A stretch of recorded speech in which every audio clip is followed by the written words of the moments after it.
आज का जो हमारा चैप्टर है उसका नाम है द रैट ट्रैप और ये चैप्टर 4 है क्लास 12th की फ्लेमिंगो बुक का। रैट ट्रैप दो वर्ड से मिलकर बना है, जैसे कि आपको पता चल रहा होगा। रैट प्लस ट्रैप, रैट का मतलब होता है चूहा और ट्रैप का मतलब होता है चाल। तो चूहे को जो पकड़ने वाला जाल चूहे दानी होती है, इसी पे ये पूरी बेस्ड स्टोरी है।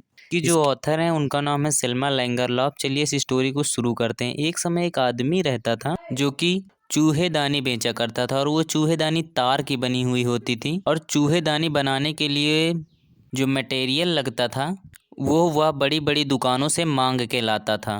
लेकिन जो चूहेदानी बेचकर उसका गुजारा नहीं पाता था और इसीलिए अपनी जो बॉडी है उसको आत्मा के साथ रखने के लिए वो छोटी छोटी चोरियां करता था। मतलब अपना जो जीवन व्यापन करने के लिए, जिंदा रहने के लिए वह छोटी चोरियां भी कर लेता था। और उसके जो कपड़े हुए होते हैं वो काफ़ी फटे हुए रहते हैं। उसके जो गाल हैं वो एकदम चिपके हुए रहते हैं और उसकी आइज को ऐसा देख सकते हैं जैसे उनमें भूख की झलक दिखाई दे रही हो। और वो इंसान रोड के किनारों पर चलता रहता था इसी तरीके से, चूहेदानी बेचता था। तो वहाँ उसे देखकर कोई ये इमेजिन नहीं कर सकता था ये जो इंसान है कितनी ज़्यादा प्रॉब्लम्स में है और कितना ज़्यादा दुखी रहता है।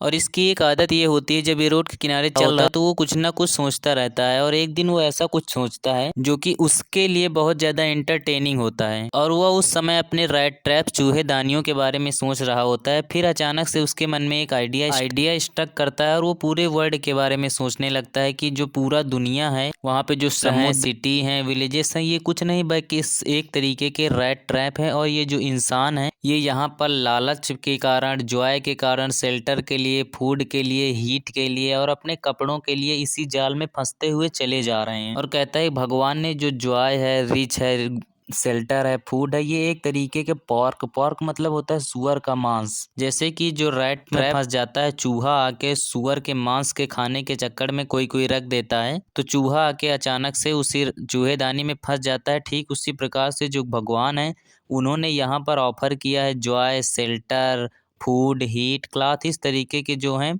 इन चीज़ों के चक्कर में जो संसार है वो भी एक चूहे की तरह पूरे रैट ट्रैप में फंसता हुआ चला जा रहा है। और एक दिन ऐसा होता है कि ये सब खत्म हो जाता है और ये जो पूरी दुनिया है ना, वो कभी भी उसके बारे में दया नहीं प्रकट करती थी और इसी कारण से वह लोगों के बारे में बुरा सोचता रहता था।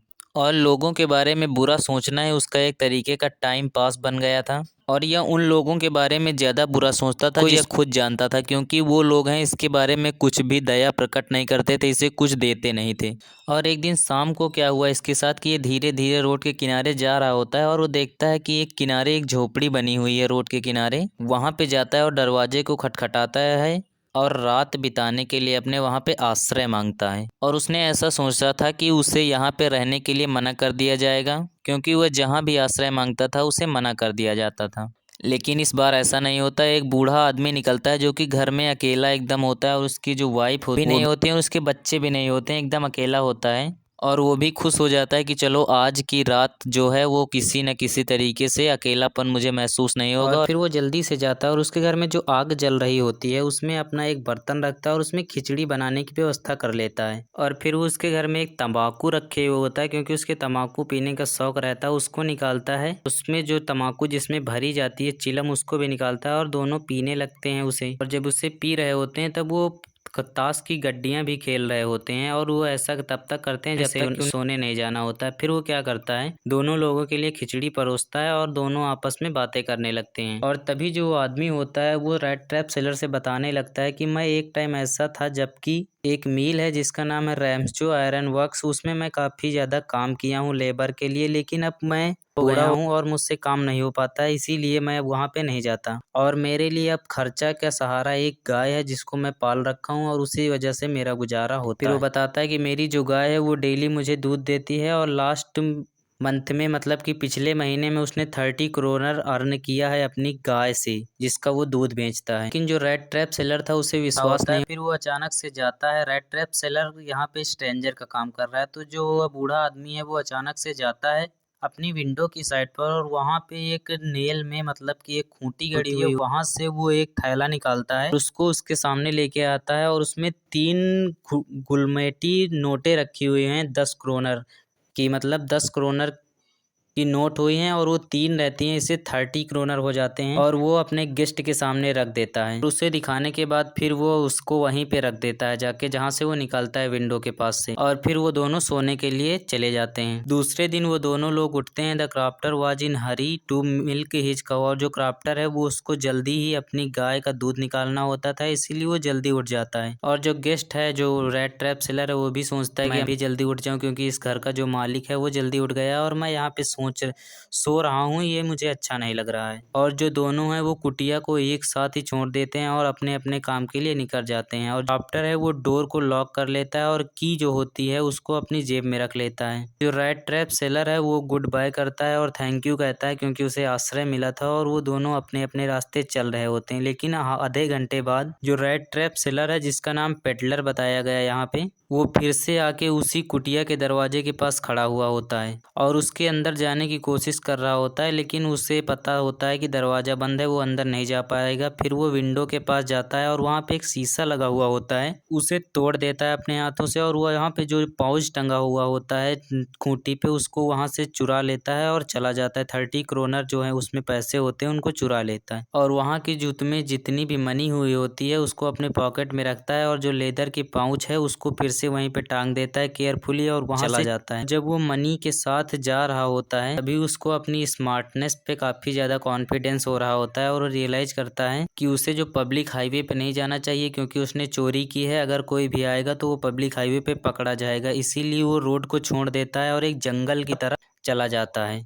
और ये शुरू के 4 घंटे तो उस जंगल में चलता चला जाता है, उसे कोई डिफिकल्टी नहीं होती, लेकिन 4 घंटे बाद वो जंगल में काफ़ी ज़्यादा कंफ्यूज होने लगता है, खो जाता है। और वो हर बार ये श्योर करता है कि वो एक डिफिनेट डायरेक्शन में चले, लेकिन उसके साथ ऐसा होता है कि बार बार वो घूम फिर के उसी जगह पे आ जाता है जहाँ पे वो स्टार्ट करता है चलना, और वो जंगल में काफ़ी ज़्यादा भटकने लगता है। फाइनली उसको ये रियलाइज होता है कि वो जंगल के एक ही पार्ट में चल रहा है और उसका जो रास्ता है वो भूल चुका है। और फिर वो रियलाइज करता है और ये पुराना अपना जो दूसरों के बारे में सोचता रहता है, उसी बारे में सोचता है कि जो वर्ड है उसके रेड ट्रैप में ये खुद फंस चुका है। लालच के चक्कर में जो पूरा वर्ड है उसके बारे में बताता रहता है शुरू में ना, कि इसकी जो पूरा वर्ड है वो एक रेड ट्रैप है और यहाँ पे लालच के कारण लोग फंसते चले जाते हैं, और उसी तरह से ये भी फंस चुका है। और ये भी बताता है कि जंगल के जो पेड़ हैं, जो लकड़ियां हैं, इन्होंने इसको एक प्रिजन में बंद कर रखा है और शायद ये अब कभी यहाँ से बाहर नहीं निकल पाएगा। और ये एक लेट दिसंबर की नाइट थी, मतलब दिसंबर की नाइट थी, और जो अंधेरा है वो पूरे जंगल में फैल चुका है और उसके लिए जो खतरा है वो बढ़ता ही चला जा रहा था, क्योंकि वहाँ पे अंधेरा काफी ज्यादा हो चुका था। और लेकिन फाइनली उसको एक रास्ता ये मिलता है कि वो चुपचाप ग्राउंड पे सो जाता है, लेट जाता है ग्राउंड पे, और ये सोचता है कि उसका अब लास्ट मोमेंट आ चुका है और शायद वो अब यहीं पे मर जाएगा। लेकिन जैसे ही वो अपना सर अपने ग्राउंड पे रखता है, उसे एक आवाज़ सुनाई देती है, एक पीटने की आवाज़ सुनाई देती है, लोहा पीटने की आवाज़। और वो अपने बिना किसी डाउट के साथ अपने आप को उठाता है, उसके अंदर जितनी भी पावर बची हुई होती है उसको अपने अंदर लगा के वो उठाता है,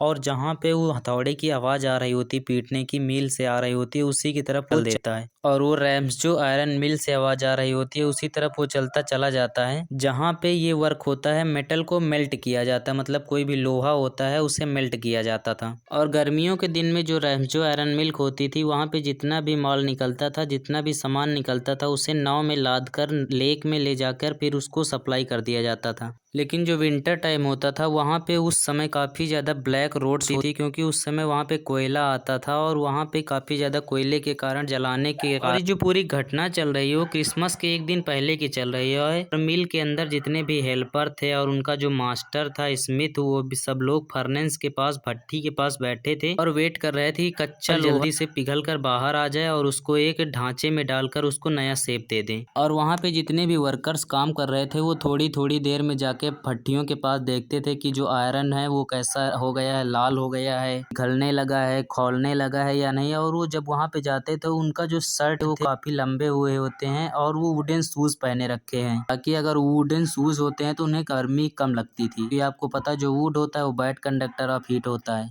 और कंपनी में जब ये काम होता था तो काफ़ी तरीके की आवाज़ वहाँ पे आती रहती थी, क्योंकि जब कोयला जलता है तो उसकी जो टूटता है तो उसकी भी आवाज़ें आती रहती थी। और उस रात हल्की हल्की बारिश हो रही थी, तो जो बारिश है वो छत पे गिर रहे थे तो उसकी भी आवाज़ें हल्की हल्की आ रही थी अंदर। और शायद कारण था जो ब्लैक स्मिथ बैठे थे वहाँ पे भट्टियों के पास, जब वो आदमी जो है पेडलर रैट ट्रैप सेलर जब उसके अंदर प्रवेश करता है तो वो लोग जान नहीं पाते हैं और वो अचानक से आके भट्टी के सामने खड़ा हो जाता है और वहाँ पे हाथ सेकने लगता है। और जो गरीब लोग हैं वो वहाँ पे जो भटकते रहते थे उनके लिए एक अच्छा शेल्टर था, मतलब अच्छी जगह थी रात बिताने के लिए, क्योंकि भट्टी भी जलती रहती थी और लाइट भी रहती थी और वहाँ पे जो भी आता था उसको हल्की हल्की गर्मी भी मिलती थी क्योंकि भट्टी जलती रहती थी। वो अच्छी जगह थी वहाँ पे रात बिताने के लिए। और वहाँ पे जो ब्लैक स्मिथ होता है उसे देखकर वो शॉक नहीं होता है क्योंकि वहाँ पे ऐसे लोग आते रहते हैं रात बिताने के लिए। लेकिन उसकी जो बियर्ड थी, जो दाढ़ियाँ थी, वो काफ़ी ज़्यादा गंदी थी, काफ़ी ज़्यादा बड़ी थी और उसने जो कपड़े पहन रखे थे वो बड़े अजीब पहन रखे थे और उसे अपने हाथों में चूहेदानी ले रखी हुई होती हैं।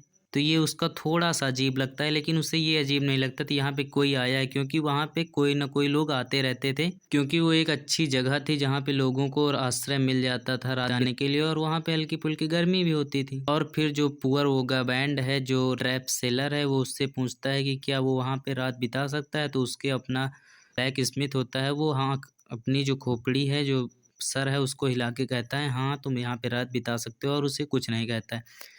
फिर जो रेड ट्रैप सेलर है वो भी उससे कुछ नहीं कहता है और वो चुपचाप अपने वहाँ से चल के चला जाता है और वहाँ पे वो अपनी केवल बॉडी जो है उसको गर्म करने के लिए आया था ताकि उसे ठंडी न लगे, ना कि वो उनसे बात करने के लिए आया था। और उस समय जो रैम्सजो आयरन मिल है वो एक बहुत ज़्यादा प्रोमिनेंट आयरन मास्टर द्वारा चलाई जा रही थी, जिनका पूरा एम्बिशन ये था, जिनका पूरा ज़्यादा काम ये था कि उनका ये मतलब था कि वो एक गुड क्वालिटी का आयरन जो है वो मार्केट में सप्लाई करें। इसीलिए वो रातों दिन वहाँ पे चक्कर लगाते रहते थे जब भी उन्हें टाइम मिलता था। और उस रात भी वो राउंड करने के लिए अपनी कंपनी में आते हैं और वो आते हैं और वहाँ पे देखते हैं कि जो वो आदमी है वो एक रेड ट्रैप सेलर है, वो अपने पूरे भीगे कपड़ों के साथ एक भट्टी के पास बैठा हुआ है। जो आयरन मास्टर हैं वो तो देखते हैं उसके कपड़े भी काफी ज्यादा गीले हुए होते हैं। फिर वो उनके पास जाते हैं क्योंकि वो आदमी उनको एक स्ट्रेंजर की तरह दिख रहा होता है उसकी कंपनी में, और उनके पास जाता है और उसको एकदम केयरफुली देखने की कोशिश करता है। अपने चेहरे पे उसने कुछ रख रखा होता है, टोपी रख रखी होती है गोल वाली, उसको हटाता है ताकि उसके जो चेहरा है वो एकदम अच्छे से देख पाए। और फिर कहता है ऑफ कोर्स इट्स यू, क्या तुम नील्स ओलफ हो? वो कहता है हाउ डू यू लुक, और तुम किस तरह दिखने लगे हो। नील्स ओलफ की बात यहाँ पे आ गई है, शायद ये इनको किसी तरीके से जानते रहे होंगे। जो आयरन मास्टर आए थे इनकी ये कंपनी है, इनके शायद ये नील्स ओलफ कोई फ्रेंड रहे होंगे, अभी आगे पता चलेगा। तो जो आयरन मास्टर होता है वो कहता है कि तुम कैसे ऐसे दिखने लगे हो। तो जो रेड ट्रैप होता है उसने तो आयरन मास्टर को कभी देखा नहीं होता है और वो थोड़ा शॉक हो जाता है, और उसने नील्स ओलफ भी नाम पहले कभी सुना नहीं होता है। और वो भी उनके साथ कहने लगता है कि हाँ हाँ मैं वही हूँ, क्यों मैं तुम्हारा पुराना साथी हूँ। शायद वो ये सोचता है कि ये मेरा पुराना साथी है और वो भी उसमें की हाँ में हाँ मिनारे लगते हैं। शायद वो ये सोचता है कि ये काफी बड़े आदमी आयरन मास्टर ने, तो इसको शायद कुछ ना कुछ दे दें, कुछ ना कुछ क्रोनर दे दें, मतलब पैसे दे दें। और उनको अचानक से मना नहीं कर पाता है कि हाँ ये नहीं है। फिर जो आयरन मास्टर है वो कहता है हाँ शायद तुम्हारे साथ बहुत ज्यादा गलत हुआ है, और ये भी कहने लगता है कि तुम्हें जो रेजिमेंट थी वहां से तुमको रिजाइन नहीं करना चाहिए था। तो ये जो दो नील्स ओलफ हैं ये जो आयरन मास्टर के शायद रेजिमेंट में साथ रहे होंगे, तभी ऐसा बता रहे हैं कि तुमको रेजिमेंट से रिजाइन नहीं करना चाहिए था, ये तुम्हारी सबसे बड़ी गलती थी। और कहते हैं कि शायद उस समय अगर मैं सर्विस में होता तो मैं तुम्हें ये नहीं करने देता, और चलो ठीक कोई बात नहीं अब मेरे साथ आओ। और वो उनसे कहता है कि कोई बात नहीं तुम मेरे साथ आओ, मेरे घर चलो, क्योंकि तुम मेरे पुराने दोस्त हो और मैं तुम्हें ऐसा इधर उधर घूमता हुआ नहीं देख पा रहा हूँ। और वो ये कहते रेड ट्रैप सेलर है वो कहता है नहीं नहीं मैं आपके साथ नहीं जाऊंगा। तो ये सुनकर वो थोड़ा ज्यादा आश्चर्यचकित हो जाते हैं। फिर जो रेड ट्रैप सेलर है वो अपने 30 क्रोनर के बारे में सोचने लगता है कि अगर मैं इतने बड़े घर में जाऊंगा, अगर वहां पे मुझे किसी ने पहचान लिया तो मेरे लिए तो मैं खतरे में पड़ जाऊंगा और अपने आप को खुद ही एक शेर की गुफा में डाल दूंगा। और उसे केवल वहां पे कंपनी में सोने के लिए जगह चाहिए होती है, ना कि वो आयरन मास्टर के घर जाना चाह रहा होता है। आयरन मास्टर ये सोचते हैं कि इसने शायद इतने ज्यादा गंदे कपड़े पहन रखे हैं और ये शर्मा रहा है और इसीलिए मेरे साथ घर नहीं जा रहा है। तो इसका पार्ट 1 यहीं एंड करते हैं, और इसका जो पार्ट 2 है वो अगले वीडियो में हम लोग कंटिन्यू करेंगे। तब तक के लिए चैनल को सब्सक्राइब और वीडियो को लाइक करिए, क्योंकि जब भी वीडियो आए आपको नोटिफिकेशन तुरंत मिल जाए।